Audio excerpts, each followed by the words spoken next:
Battle of Diver. क्या आपने कभी पढ़ा है कि हल्दी घाटी के बाद अगले 10 साल तक मेवाड़ में क्या हुआ था? मैं जानता हूँ नहीं, क्योंकि जानबूझकर एक षड्यंत्र के तहत इतिहास के उन पन्नों को हमारे पाठ्य पुस्तकों से दूर रखा गया है।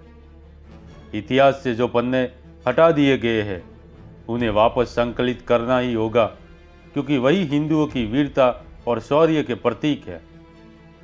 इतिहास में तो ये भी नहीं बताया गया है कि हल्दी घाटी युद्ध में जब महाराणा प्रताप ने कुंवर मान सिंह के हाथी पर अपने वज्र समान भाले से प्रहार किया तो शाही सेना 500 कोस तक दूर भाग गई थी, और बाद में कूटनीति के तहत मुगल सेना नायकों ने बादशाह अकबर के आने की अफवाह फैलाई, जिसके परिणाम स्वरूप डरी सहमी मुगल सेना वापस युद्ध में सम्मिलित हुई।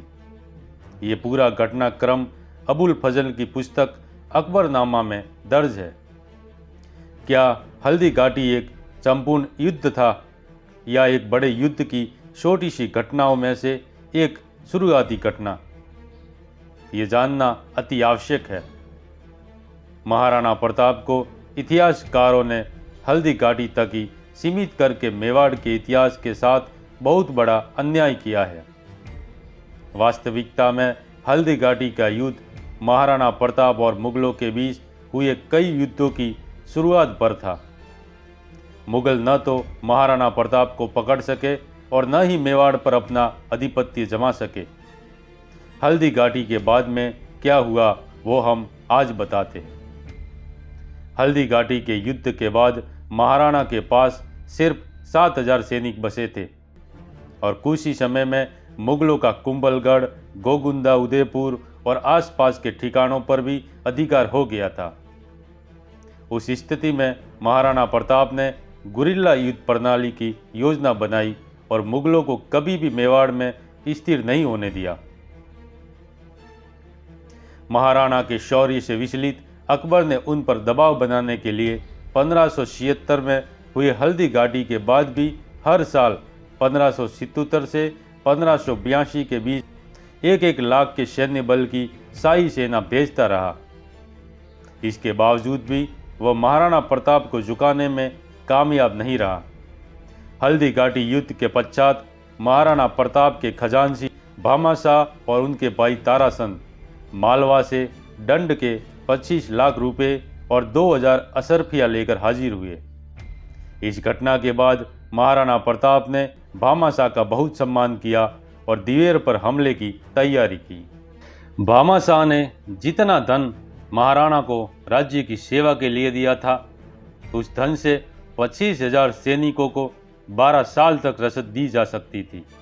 बस फिर क्या था, महाराणा ने फिर से अपनी सेना संगठित करनी शुरू की और कुछ ही समय में 40,000 वीरों की एक शक्तिशाली सेना तैयार हो गई। उसके बाद शुरू हुआ हल्दी घाटी के युद्ध का दूसरा भाग, जिसको पाठ्य पुस्तकों के इतिहास से एक षड्यंत्र के तहत या तो हटा दिया गया है या फिर यूँ कहे कि हिंदुस्तान की वर्तमान पीढ़ी को वंचित रखा गया। इस युद्ध को बैटल ऑफ दिवेर के नाम से जाना गया। बात सन 1582 की है। विजयादशमी का दिन था और महाराणा ने अपनी नई संगठित सेना के साथ मेवाड़ को वापस स्वतंत्र कराने का प्रण लिया। उसके बाद संगठित सेना को 2 हिस्सों में विभाजित करके युद्ध का बिगुल फूंक दिया। एक टुकड़ी की कमान स्वयं महाराणा प्रताप के हाथ में थी, तो दूसरी टुकड़ी का नेतृत्व उनके पुत्र कुंवर अमर सिंह कर रहे थे।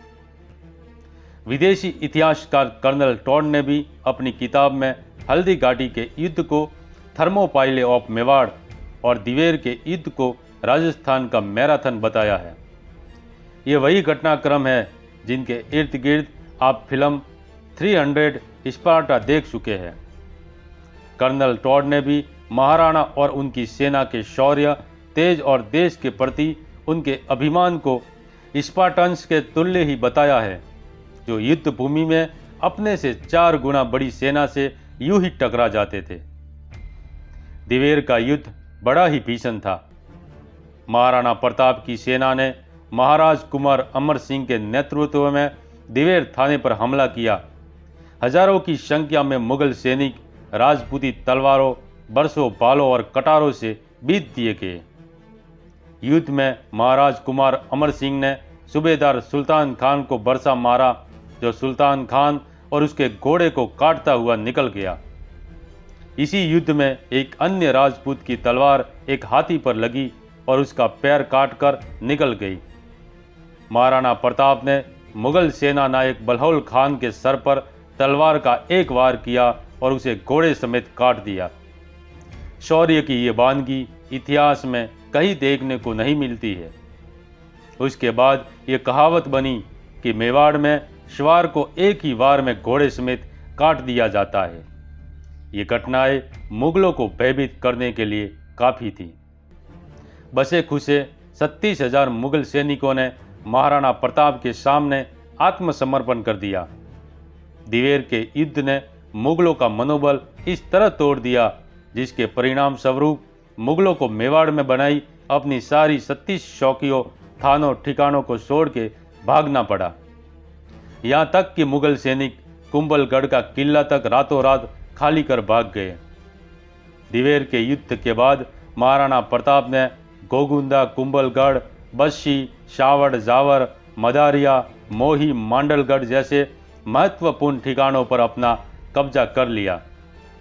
इसके बाद भी महाराणा और उनकी सेना ने अपना अभियान जारी रखते हुए सिर्फ चित्तौड़ को छोड़ के मेवाड़ के सारे ठिकाने, दुर्ग, किले वापस मुगलों से स्वतंत्र करा दिए। अधिकांश मेवाड़ को पुनः कब्जाने के बाद महाराणा प्रताप ने आदेश निकाला कि अगर कोई एक बीसवां जमीन भी खेती करके मुगलों को लगान देगा, उसका सर धड़ से काट दिया जाएगा, जिसके फलस्वरूप शाही सेना को खाने के लाले पड़ने लगे। इसके बाद मेवाड़ और आसपास में बसे खुसे शाही ठिकानों पर रसद पूरी सुरक्षा के साथ अजमेर से मंगाई जाने लगी। दिवेर का युद्ध न केवल महाराणा प्रताप बल्कि मुगलों के इतिहास में भी बहुत निर्णायक रहा। मुट्ठी भर राजपूतों ने पूरे भारतीय उपमहाद्वीप पर राज करने वाले मुगलों के हृदय में भय भर दिया था। दिवेर के युद्ध ने मेवाड़ में अकबर की विजय के सिलसिले पर न सिर्फ विराम लगा दिया, बल्कि मुगलों में ऐसे भय का संचार कर दिया कि अकबर के समय में मेवाड़ पर बड़े आक्रमण लगभग बंद हो गए।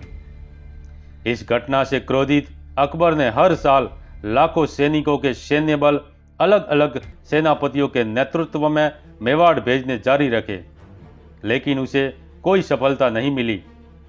अकबर खुद 6 महीने मेवाड़ पर चढ़ाई करने के मकसद से मेवाड़ के आसपास डेरा डाले पड़ा रहा, लेकिन यह महाराणा प्रताप द्वारा बहलोल खान को उसके घोड़े समेत चीर देने का ही डर था कि वो सीधे तौर पे कभी मेवाड़ पे चढ़ाई करने नहीं आया। ये इतिहास के वो पन्ने हैं जिनको तथाकथित इतिहासकारों ने जानबूझकर पाठ्यक्रम से गायब कर दिया है, जिन्हें अब वापस करने का प्रयास किया जा रहा है।